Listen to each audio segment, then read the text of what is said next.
क्योंकि nuclear family हो गई है, जॉइंट फैमिली ख़त्म हो गई है, माता-पिता है और बच्चे हैं।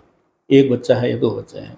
माता-पिता अगर दोनों नौकरी में हैं तो और भी ज़्यादा समस्या है, क्योंकि बच्चों के समय देने वाला कोई नहीं है, बच्चों का भी दोष नहीं है इसके अंदर। तो बच्चे इस वजह से ज़िद्दी हो जाते हैं, खाना नहीं खाते हैं समय पे या गुस्सा करेंगे, चीज़ें फेंक देंगे और कुछ घरों में माता-पिता खुद भी आपस में झगड़ते हैं, उसको देख के भी बच्चे वही चीज़ सीखते हैं। तो हमें ये देखना है कि क्या करना है और क्या नहीं करना है। तो आज मैं कुछ सिलसिलेवार कुछ चीज़ें बताऊँगा, कुछ तो बिहेवियर के लिए बताऊँगा माता-पिता का, बच्चों का, और उसके बाद में ज्योतिषीय कारण बताऊँगा, किन कारणों से बच्चे जो है ग्रहों से बच्चे खराब होते हैं, और उपाय भी बताऊँगा। सबसे पहले लेते हैं कि मेरा एक निवेदन है कि एक घर का संविधान बनाएँ, अलिखित संविधान बना दें कि हमारे घर में इस तरह से हम चलेंगे, और बचपन को शुरू से ही बच्चों को ये ऐसी आदतें डाल दें। तो वो बच्चा धीरे-धीरे उसको मालूम पड़ेगा ये फ्रेमवर्क है, मुझे इसी विदिन दिस फ्रेम मुझे रहना है। तो वो अपना आप को उसी रूप में ढाल लेगा। ये एक बहुत बड़ा सरल सा उपाय है। और तो संविधान बहुत ऐसा भारी नहीं होना चाहिए कि खुद और आप भी और बच्चे कोई भी उसको पालन नहीं कर सके, लेकिन एक छोटा-सा चीज़ बनाएँ, जिससे बच्चे देख के सीखते हैं। माता-पिता झगड़ेंगे तो बच्चे भी झगड़ेंगे। माता-पिता अगर अच्छे से रहेंगे तो बच्चे सीखेंगे। मैं मेरे घर की बात करूं तो जब भी मेरी पत्नी या हम पूजा करते हैं तो बच्चे अपना पूजा स्थान में हमारे पीछे आस-पास में हाथ जोड़ के खड़े हो जाएंगे। तुलसी के वहाँ पे दीपक रखते हैं तो बच्चे पीछे-पीछे जाएंगे, तुलसी में भी दीपक रखवा के आएंगे, मदद करेंगे। वो हर वक्त ध्यान रखते हैं, घंटी बजते ही आखिर आ जाता है, पूजा स्थान आ जाता है। ये अलिखित संविधान है, तो हर घर में, कई घरों में है, मैं ये नहीं कहता कि नहीं है, लेकिन जिन घरों में समस्या है बच्चों को, उनको ये बताना चाह रहा हूँ। तो संविधान बनाएं, बच्चों के सामने खुद नहीं झगड़ें। बच्चे के कई बार माता-पिता, बच्चा खाना नहीं खा रहा है तो मोबाइल चालू करके दे दिया, बच्चा खाना खा रहा है, मोबाइल देख रहा है, पेट भर रहा है, नहीं भर रहा है, क्या हो रहा है क्या? तो ये चीज़ें कुछ हम खुद इस चीज़ को ख़राब करते हैं।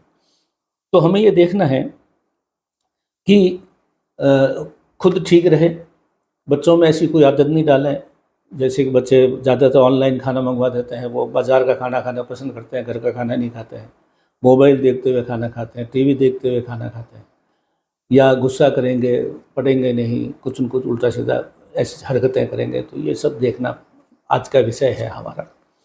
तो पहला चीज़ होगी संविधान बनाएँ और उसमें वो सब चीज़ करें जो बच्चों को आप सिखाना चाहते हैं, तो आपको देख के सीखेगा बच्चा, कहने से नहीं सीखेगा। खुद ठीक होइए और बच्चों को अपना धीरे-धीरे उस रूप में ढालिए। अब हम कुछ ज्योतिषीय कारण देखते हैं, कुंडली में ऐसी कौन-सी चीज़ें होती हैं जिसकी वजह से हम पता कर सकते हैं कि बच्चों का कैसा जो है उनका व्यवहार रहेगा। देखिए, ज्योतिष में सरल सी बात बताता हूँ मैं आपको कि 3 भाव ऐसे होते हैं, छठा भाव, 8वां भाव, 12वां भाव। अगर लगन का स्वामी यानी फर्स्ट हाउस का स्वामी, लॉर्ड ऑफ फर्स्ट हाउस, लग्नेश जिसको बोलते हैं, अगर लग्नेश पहला घर आदमी का व्यक्तित्व होता है, तो वो व्यक्तित्व खराब कैसे होता है उसकी बात कर रहे हैं। अगर लग्नेश जो है लॉर्ड ऑफ फर्स्ट हाउस अगर छठे घर में चला गया, छठा घर किसका है? रोग रिपुरण का। तो वो बच्चा घर में क्या करेगा?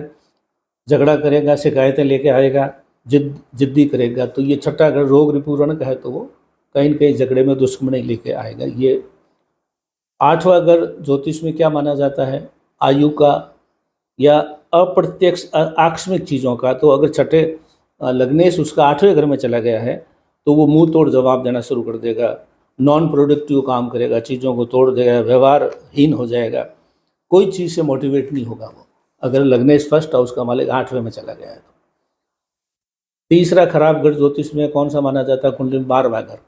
अगर लग्नेश फर्स्ट हाउस का लॉर्ड 12वें घर में चला गया है तो बाजार की चीज़ें खरीद के खाएगा, निरंतर ऑनलाइन चीज़ें मंगवाएगा, ऐसी चीज़ बाज़ार से खरीद के ले आएगा, फिर वो काम की है या नहीं है, पैसे की कदर नहीं करेगा और पैसों को बर्बाद करेगा, जिद करके पैसे लेके जाएगा। अगर 6 में है तो लड़ाई झगड़ा करेगा, 8 में है तो मुँह तोड़ जवाब देगा, 12वें में है तो अनावश्यक पैसे खर्च करेगा। ये तो 3 हो गए बर्बाद करने वाले घर।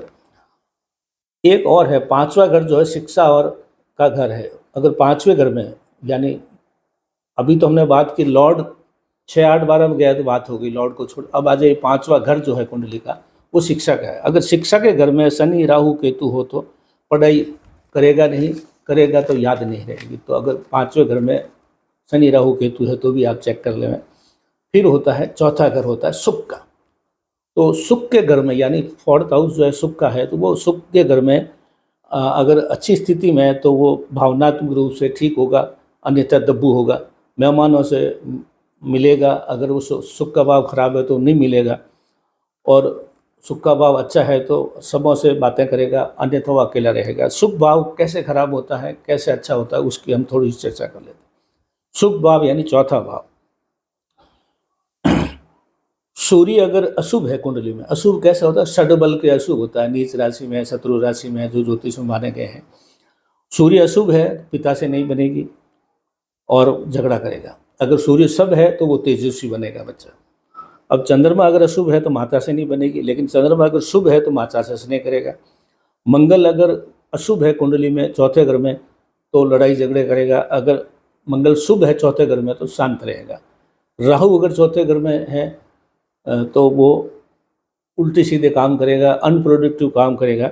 और अगर राहु चौथे घर में शुभ अवस्था में है तो क्रिएटिव बनेगा। तो ये हमने चर्चा की है। 6, 8, 12 में अगर लग्नेश चला गया है तो वो चीज़ें खराब करेगा।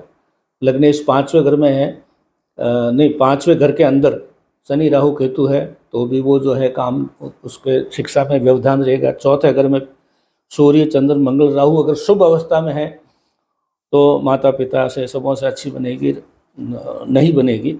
अशुभ अवस्था में है तो नहीं बनेगी, शुभ अवस्था में है तो बनेगी।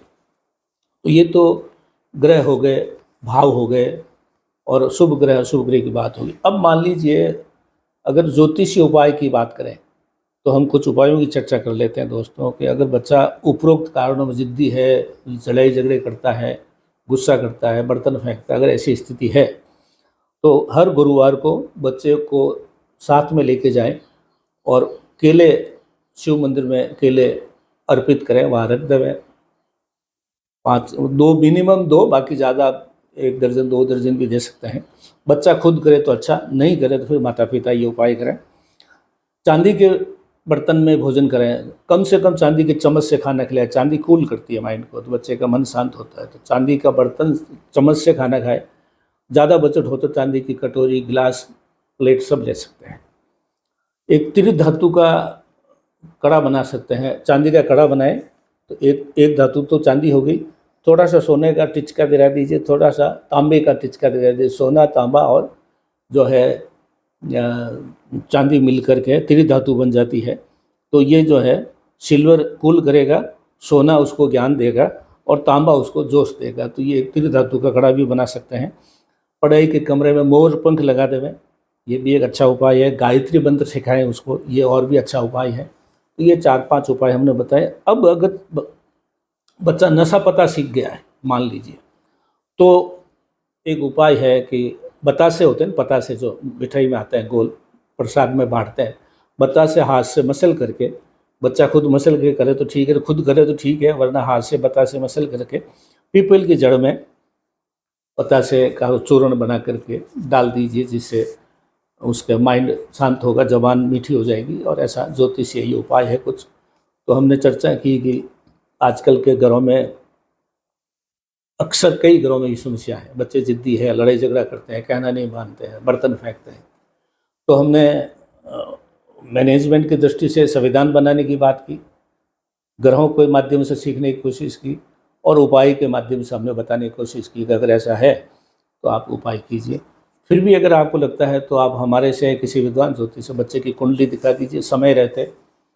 और मेरा निवेदन है कि हर 4 साल से बच्चा बड़ा होते ही कुंडली दिखवा दीजिए, जिससे बच्चे के बारे में आपको उसके व्यवहार और उसके भविष्य के बारे में पता लग जाए। अमर एस्ट्रोलॉजी में आज इतना ही। धन्यवाद।